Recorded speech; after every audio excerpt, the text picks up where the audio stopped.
Sorry, I was Yeah. only shooting Asian elephants, and I was Yeah. not African elephant, because I had some African elephants also. Okay. So therefore, I wanted to stick to Asian, and models also I showed are all Asian. So we'll have a look at that book. I'm sure that we'll get some close-ups from there, and we'll definitely see that.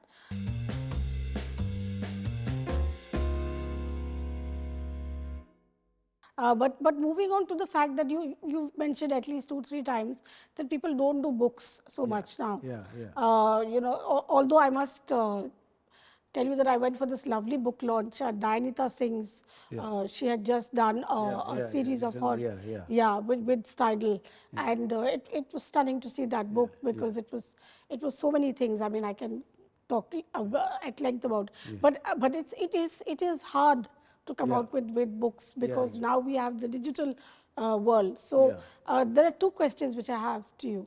One is that do you make a distinction between digital and analog photography? Do you think there's a hierarchy there in your mind? And more than that, how do we sort of now move on with because the digital is there and everyone's looking on their phones? How do we sort of get people back to this idea that there is also the photographic book, Yeah. which is a beautiful thing in and of itself? It's an artwork. Yeah, actually, like the first question is the book, coffee table book. Yeah. During pandemic also I made some coffee table book. I made many. I've got now many books in the pipeline. So I do because as a photographer, if I can't hold a print and see that photograph is useless for me. Okay. Contrary to the popular belief, I use my phone to generally to capture so that nothing goes away from my sight. I capture every moment, try to do it. But I can't make those as prints. Those are good as memories. But when I think about a good art photograph, then it has to be made in a print. And the print has to be good, and you have to make the print yourself. Right. Okay, so if I'm coming from that kind of genre, then I need to see my pictures in a book. So a book is a must for me. That is why I say, like a lot of people, a lot of photographers also, I say you should invest in a book. That book, coffee table book, is going to remain forever. You will be dead and gone. After that also hundreds of years your book will remain, but this phone thing will go, digital thing will go. So therefore be careful about that. And coming as an analog background, you see, I have embraced digital world very, very well. I love it. Okay, it gives me so much of freedom. Now, when I used to do analog prints, now for my shows, for exhibition in one of the shows in Miami, they told me they want all analog prints. Right. Because they had seen my analog exhibition in Paris. So they invited me and they said 65 prints we need analog. I said I can't do it because the papers are not available. Not available. So that how much paper you want? So it was coming to about 3 big huge rolls. So I told them, they sent me 5 rolls actually. They said, but we want analog only. Then I made analog prints. Now each time you make such a big print, in a day you can make only 3 to 4. Where you make? In darkroom. Okay. Now those prints I can make in Lightroom. Darkroom and Lightroom, two processes, have no differences. In darkroom, you burn and dodge, enhance the contrast. It all depends upon lighting you are using and the chemical you are using. Sometimes you are using hard chemical, sometimes you are using soft chemical, sometimes you are exposing the whole sheet, sometimes you are not. Right. Same thing I am doing in Lightroom. Right. I'm dodging, burning, and same process. So because of my analog background, it's much easier for me Digital to is work much on easier. Lightroom. Right. When I talk about digital, I don't talk about my Lightroom. I don't talk about digital. Right. You think Digital of it is a capturing mode, but my photographic mode, the mode of photographing has not changed for me. Right. What 30 years ago was there, even today is the same process. Only thing is, yeah, I know that whether I am doing something wrong technically that I can see immediately, That's the only difference over here. But the work is the same. I can't change the shot in Lightroom. I'm not talking about Photoshop. Photoshop is for designers. Right, That I want to tell everyone. Photoshop is for designers. You can change. Right. In Paris, they call it digigraphy, not photography. Digigraphy. Yeah. Right.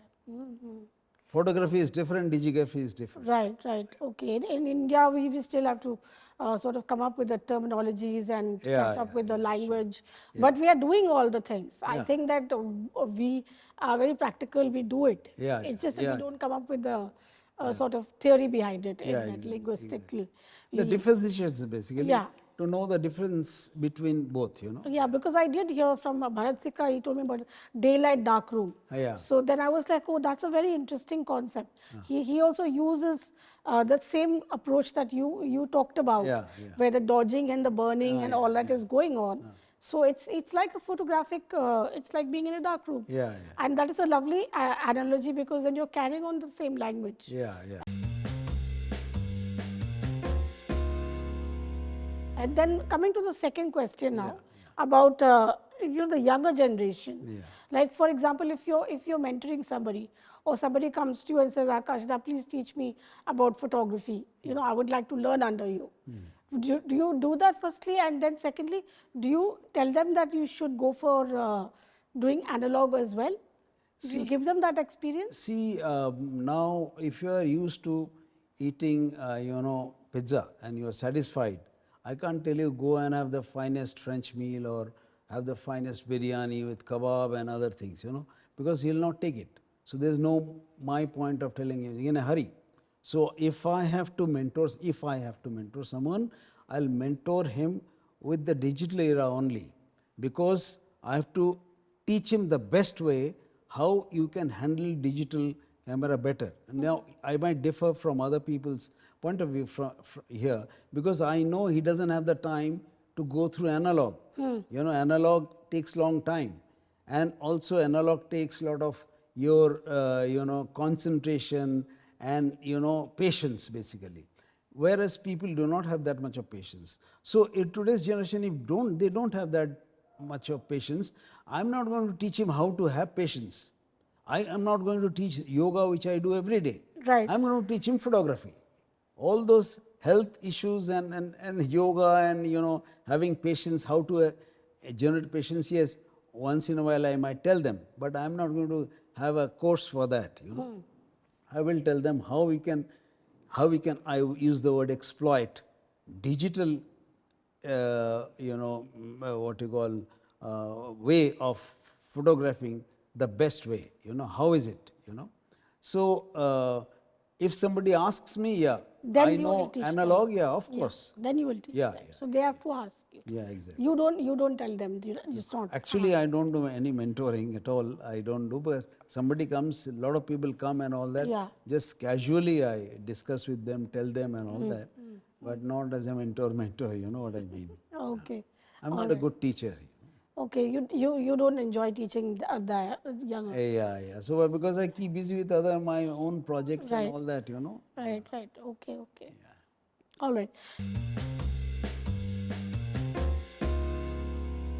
So now that we've reached this point, I wanted to ask you, what do you see is the road ahead for photography? What would you say are the things that the younger generation, whatever, we run out of letters now, we don't have Z, after Z ke baad kuch hai nahi.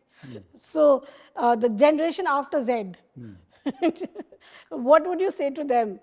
Actually, like the other day I was doing a big seminar for Nikon. So while doing the seminar, there was like coffee breaks and all that. So a lot of people would come, some young people also. One girl came and said that, I really love your work, and actually I am very, very passionate about photography. So how do I go about it? So I said, you're really very passionate. She said, yes. I said, show me some work. She said, no, I have not started as yet. I said, look, don't misinterpret the word passion. Passionate, you say when you're doing some work, when you've created body of work, and that shows the passion. Passion is not that I want to do it. I want to become a singer is not my passion. After I do 8 hours, 4 hours riyaj every day, I can say I'm passionate about music. You can't say you're passionate. So, what you do, if you want to really learn, then any subject you pick up, whether it's street dog or the trees or the flowers or the weather or landscape or anything you like, or people at home, get me 10 good pictures which you think are good, not what your Facebook work. So show me 10 of your good work and which you think good. Don't be judgmental. You think good, honestly you tell me is good, I think it's good, but of one genre. Right. Portrait, only portrait of dogs, only street dogs, only street dog, whatever, create a story and come back, then maybe I'll be able to help you out. But you are saying you're passionate, you're not. If you're passionate, then you'd have started by now. That is great advice, I would say. She So probably, you have to be, passionate means you have to wholeheartedly have to do. You don't care in the world who will say. What my mama will say, what my dad will say, you're not a scientist, you're not a doctor, then what are you doing in this society? Don't give a damn. I mean, with due respect, if you're passionate about something, do it passionately. That is how all these biggest cricketers, biggest, tennis players, biggest artists, they become somebody, Right. because they are passionate and they don't listen to anyone. true. That is what is passion. Right. So that you have to be focused and Yeah. self-assured. Yeah, And yeah, these are very important things that the person who doesn't want to be a mentor is giving us. Thank you for sharing that with us. And one last question before we wind up. Yeah. I just wanted to ask you about the market of photography in India, which is still developing. Yeah. In many ways, they look for that whole edition work, and they are uneasy when they know that okay, the photographer can reproduce, and with digital, so we can have many. Earlier, we used to worry because there was the negative, and the photographer would cut the negative and say that I'm not going to make any more prints from this. There is a financial this thing in it. A person will cut his negative when he was given, say, $1 million. Say he gets $1 million. Yeah. Yeah. So he would cut the negative because he has earned that money from his negative. But today, you don't want to spend. You want to spend only 1,000 euros, 2,000 euros for a print. How do I destroy my digital MasterCard. MasterCard? How can I destroy it? Because you're not paying me that much of money. So I to get that money by selling it, because photography is very expensive affair actually. Right. Yeah. Because not only if you talk about digital system, everything, when you are upgrading your cameras, you have to upgrade your computers, everything. Your card cannot take old CF Express, if you know.